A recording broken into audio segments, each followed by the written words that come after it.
Hello friends, welcome to literary salon. Friends, आज के video का हमारा टॉपिक है strange meeting by Wilfred Owen. तो ये काफ़ी इंटरेस्टिंग सी पोएम है विल्फ्रेड ऑन के द्वारा लिखी हुई। तो शुरू करते हैं आज का वीडियो।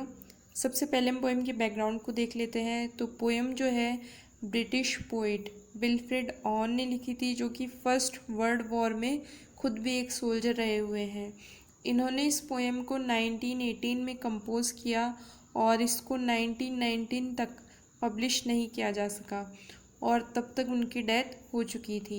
इस पोएम में स्पीकर जो है वो एक सोल्जर है और जो डेथ के बाद में हेल में पहुंच चुका है, और इस डेथ के बाद में वो अपोजिट आर्मी के एक सोल्जर से मिलता है।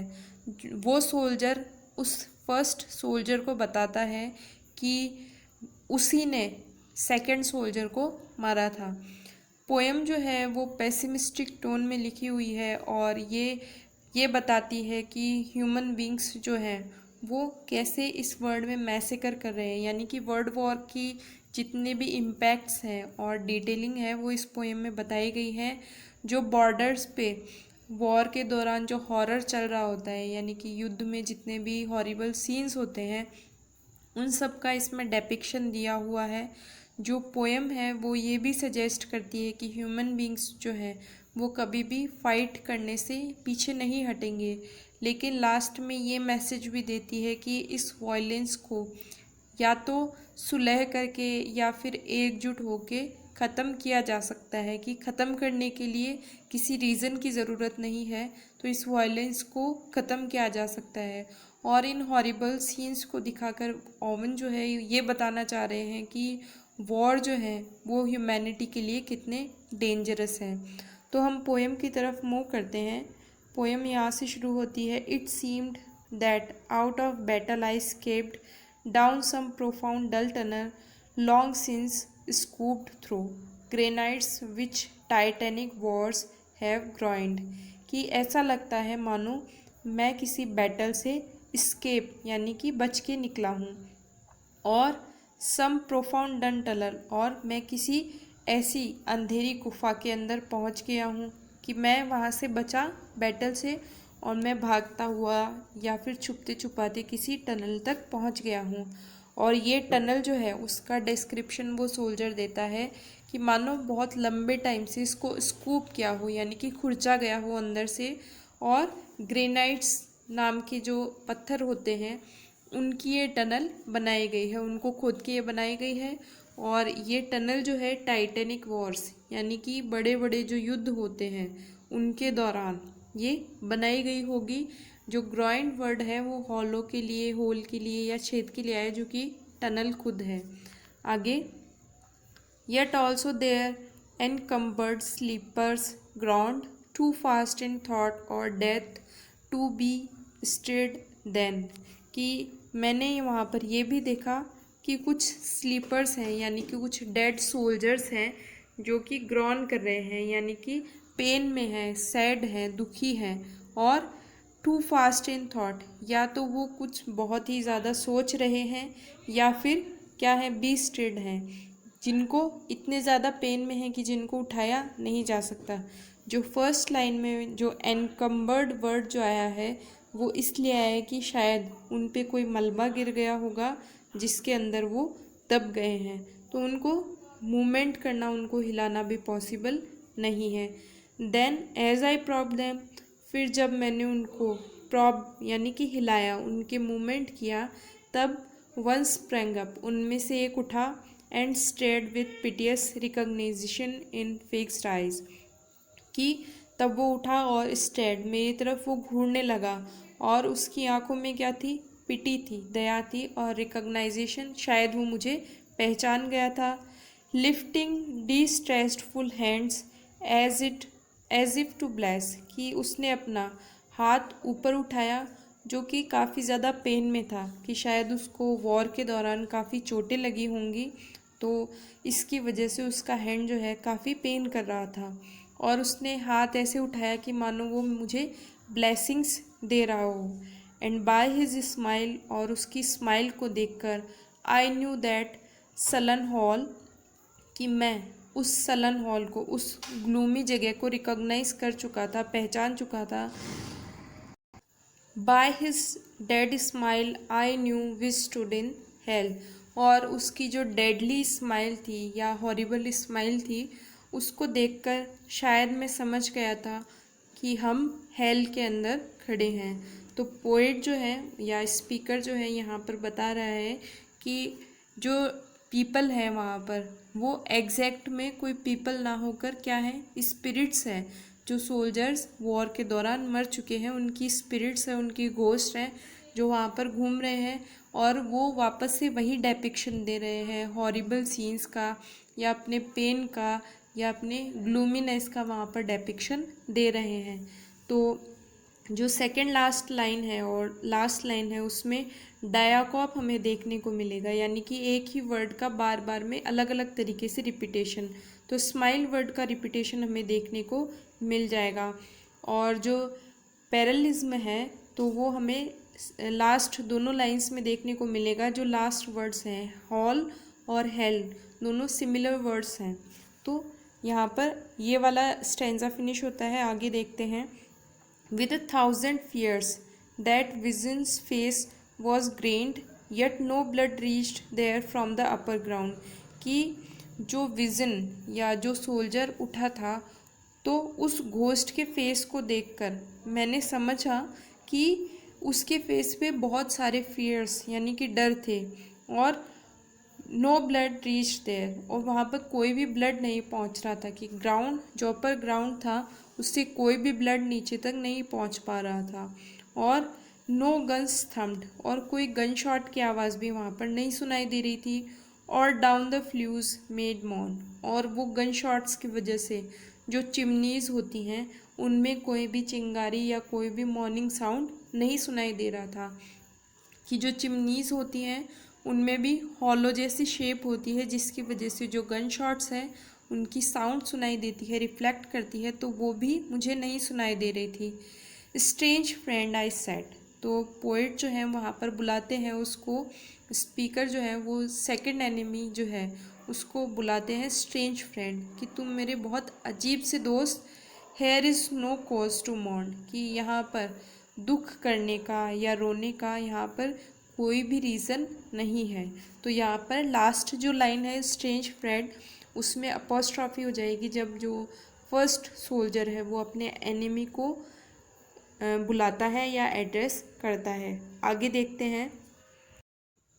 None said the other, save the undone years the hopelessness, कि जो दूसरा सोल्जर है यानी कि जो एनिमी है, जिसको फर्स्ट जो सोल्जर है वो आयरॉनिकली अपना फ्रेंड बोल रहा है, तो वो सोल्जर कहता है कि कुछ नहीं, सेव द अंडरनियर्स, कि जो भी साल मैंने पीछे बिता दिए होपलेसनेस में, और जो आगे वाले हैं तो वो सारे क्या हैं, अब मैं अपनी होप को खो चुका हूँ, होपलेस हो चुका हूँ।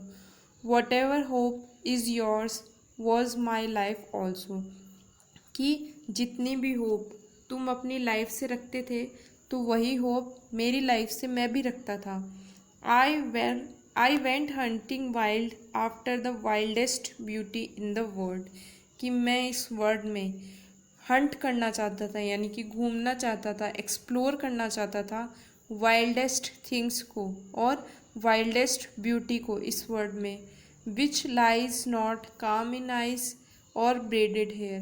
तो आप इस चीज़ को मिस इंटरप्ट मत करना कि वाइल्ड से मेरा मतलब ये है कि मैं ब्यूटीफुल गर्ल्स के पीछे जाना चाहता था, तो मेरी ये बिल्कुल भी मोटिव नहीं है। तो मैं क्या चाहता था कि मैं ऐसी ब्यूटी को चेस करना चाहता था, but mocks the steady running of the hour, कि ऐसी ब्यूटी जो आवर यानी कि जो टाइम है उसको भी मोक करे, उसका भी मजाक उड़ा दे, यानी कि जो ब्यूटी टाइम से भी इफ़ेक्ट ना हो, वो ऐसी ब्यूटी को मैं सर्च करने वाला था। If it grieves richer than here, और अगर इस ब्यूटी का शौक मनाया जाए या ये ब्यूटी जो है ग्राइव करे, पीड़ा दे, दर्द दे, तो वो भी कैसा दे कि वो हेयर से भी ज़्यादा तेज हो, स्ट्रांग हो, तो ये चीज़ें मैं यहाँ पर एक्सप्लोर नहीं कर पाऊँगा, तो मैं इन सब चीज़ों के लिए क्या हो चुका हूँ, होपलेस हो चुका हूँ। तो वापस से डायाकॉप का एग्जाम्पल यहाँ पे आया है सेकंड लाइन में। तो फर्स्ट वर्ड आया है होपलेसनेस और सेकंड वर्ड आया है होप। तो दोनों सिमिलर वर्ड्स हैं और दोनों का एक ही लाइन में यूज़ हुआ है यहाँ पर। पर्सोनिफिकेशन की बात की जाए तो यहाँ पर ब्यूटी को पर्सोनिफाई किया गया है कि ऐसी ब्यूटी जो टाइम का मजाक उड़ाए। आगे देखते हैं। For by my glee might many men have laughed, and of my weeping something had been left, which must die now। कि जब मैं अगर ज़िंदा होता तो वो सामने वाला जो स्ट्रेंज फ्रेंड है या जो एनिमी है उसका, वो कहता है कि मेरा जो खुशी होती, मेरी हैप्पीनेस होती, उसमें शायद कई लोग और होते जो मेरे साथ में खुश होते, और मेरे दुख में कई लोग शायद ऐसे भी होते जो शायद मेरे दुख में दुखी होते और मेरे साथ शायद मर भी जाते। लेकिन मैं उस ट्रुथ की बात कर रहा हूँ जो अनटोल्ड है, कि जिसके बारे में कोई बात नहीं करता। The pity of war, the pity war distilled. कि जो हॉरर है, जो दुख है इस वर्ड का, जो ग्लूम है इस वॉर की, तो उसके बारे में कोई भी बात नहीं करता। और वो वॉर जिसने क्या किया है, एसेंस को, इस वर्ड के एसेंस को क्या कर दिया है, इम्प्योरीफाई कर दिया है। यानी कि डिस्टिल का मतलब होता है कि जिसमें कोई टेस्ट नहीं रहे। तो इस वर्ड में क्या बचा है, सिर्फ वॉर ही बचा है। तो ये वर्ड जो है ये और फीलिंग से बिल्कुल टेस्टलेस हो चुका है। Now men will go content with what we spoiled. कि अब जो रिमेनिंग ह्यूमन बींग्स हैं वो कंटेंट हो जाएंगे, वो सेटिस्फाइड हो जाएंगे कि जो हमने स्पॉइल कर दिया है, यानी जो डिस्ट्रक्शन हमने इस वर्ल्ड में किया है उसे या तो बाकी जो बचे हुए लोग हैं, वो जो ह्यूमन बीइंग हैं, या तो वो सेटिस्फाई हो जाए, उनके पास में दो ऑप्शन हैं। और दूसरा ऑप्शन ये है कि वो डिसकंटेंट हो, यानी कि वो डिससेटिस्फाई हो और boil bloody and be spilled, या फिर वो बॉयल ब्लडी यानी कि वो उनका खून गर्म हो, वापस से वो लड़े, एंड बी स्पिल्ड और वापस से बिखर जाए, यानी कि बार बार में लड़ते रहें और बार बार में एक दूसरे को मारते रहें। तो या तो लोग खुश रहेंगे या फिर और ज़्यादा ये वॉर जो है वो फर्दर ऑन चलता रहेगा। तो वापस से यहाँ पर डायाकॉप का एग्जाम्पल हम देख सकते हैं कि पिटी वर्ड को रिपीट किया गया है सिंगल लाइन के अंदर। आगे, they will be swift with swiftness of the tigress. कि वो स्विफ्ट होंगे, यानी कि लड़ाई जब करेंगे तो वो बहुत फास्ट लड़ाई करेंगे। जैसे कि जो टाइगर्स हैं उनकी मूवमेंट स्विफ्ट होती है, वैसे वो एक दूसरे के साथ में लड़ेंगे। None will break ranks though nations trek from progress. कि जो अब रिमेनिंग ह्यूमन बींग्स हैं तो अब वो कोई भी उनमें से डिसएग्री नहीं करेगा अपनी गवर्नमेंट से। कि गवर्नमेंट्स जो हैं वो ऑर्डर देंगी कि फ़ाइट करो तो वो फ़ाइट करेंगे, उनके अगेंस्ट वो कोई भी नहीं जाएंगे। चाहे गवर्नमेंट का ये आइडिया ही क्यों ना हो कि वो जो सोसाइटी है उनकी प्रोग्रेस को स्टॉप करके वॉर में लग जाए। कि जो वॉर का आइडिया है वो सोल्जर इस तरीके से प्रेजेंट करता है कि वॉर से किसी का भी भला नहीं होता, बल्कि जो सोसाइटीज़ हैं वो बैकवर्ड मूव करती है या उनकी प्रोग्रेस जो है वो रुक जाती है। फिर वो कहता है, courage was mine and I had mastery mystery, wisdom was mine and I had mastery. कि मेरे अंदर करेज था और विजडम था और मेरे ही अंदर मिस्ट्री और मास्टरी दोनों थी।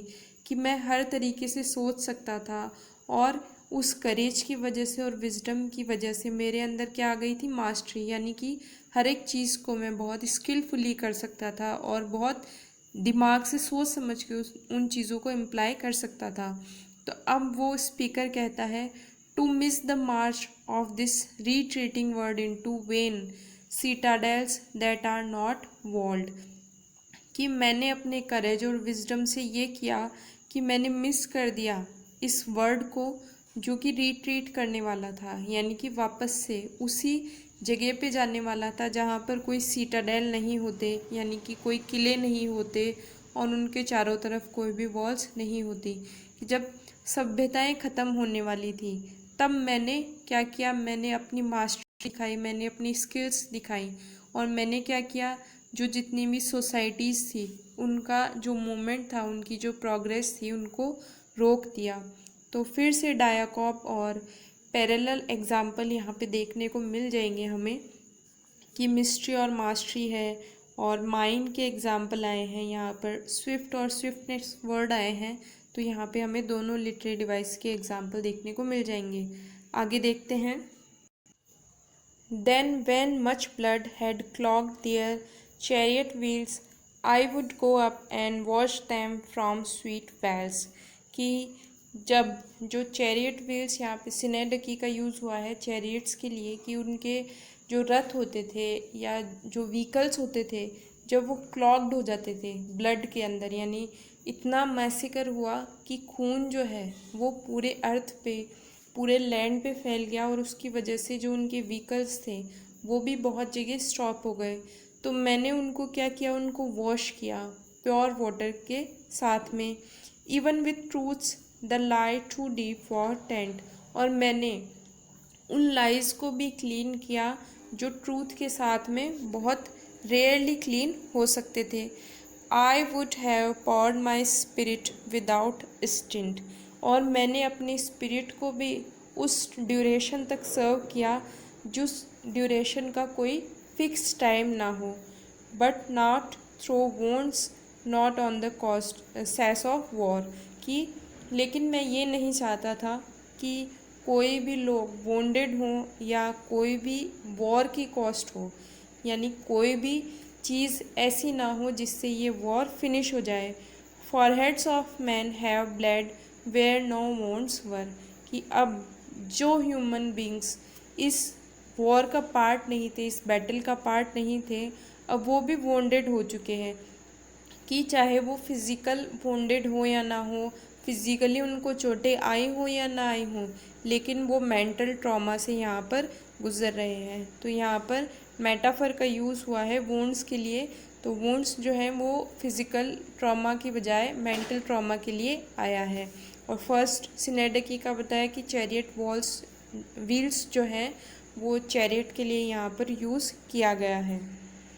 फिर लास्ट लाइन में वो कंक्लूड करते हुए सोल्जर कहता है, I am the enemy you killed, कि मैं ही वो शत्रु हूँ, मैं ही वो एनिमी हूँ जिसको तुमने मुझे मारा है। माई फ्रेंड, मेरे दोस्त, I knew you in this dark, कि मैं इस अंधेरे में भी तुमको पहचान गया। For so you frowned yesterday through me, कि तुम कल मेरे तरफ जो बोहें चढ़ा कर खड़े थे, यस्टरडे यानी कि जब कल लड़ाई हुई थी, कल बैटल हुआ था, तब मेरे साथ में तुम कैसे थे, बहुत ज़्यादा गुस्से में थे। एज यू जैब्ड एंड किल्ड, जैसे कि तुमने मुझे पकड़ा और मुझे मारा। आई पैरिड, तो मैं ब्लॉक हो गया। But my hands were loath and cold, और मेरे हैंड्स जो थे वो लॉथ यानी कि स्लो या क्लमजी हो चुके थे, यानी ठंड की वजह से ठिठुर रहे थे। लेट अस स्लीप नाउ, और इसके साथ में वो सोल्जर उसको कहता है कि अब हमें सो जाना चाहिए। तो लास्ट में कंक्लूड करते हुए वो पूरा जो डेपिक्शन देता है कि जो वॉर्स होते हैं वो काफ़ी ज़्यादा हॉरिबल होते हैं और उनको बिल्कुल भी प्लेस नहीं किया जाना चाहिए। और फिर वो जो अपना रोल होता है उसको भी यहाँ पर पूरा कंप्लीट डेपिक्शन उसका भी यहाँ पर प्रेजेंट करता है। तो यहाँ पर आकर ये पोएम फिनिश हो जाती है। आई होप आप समझ पाए होंगे। Thanks for watching this video. मिलते हैं आपसे नेक्स्ट वीडियो में। Bye bye.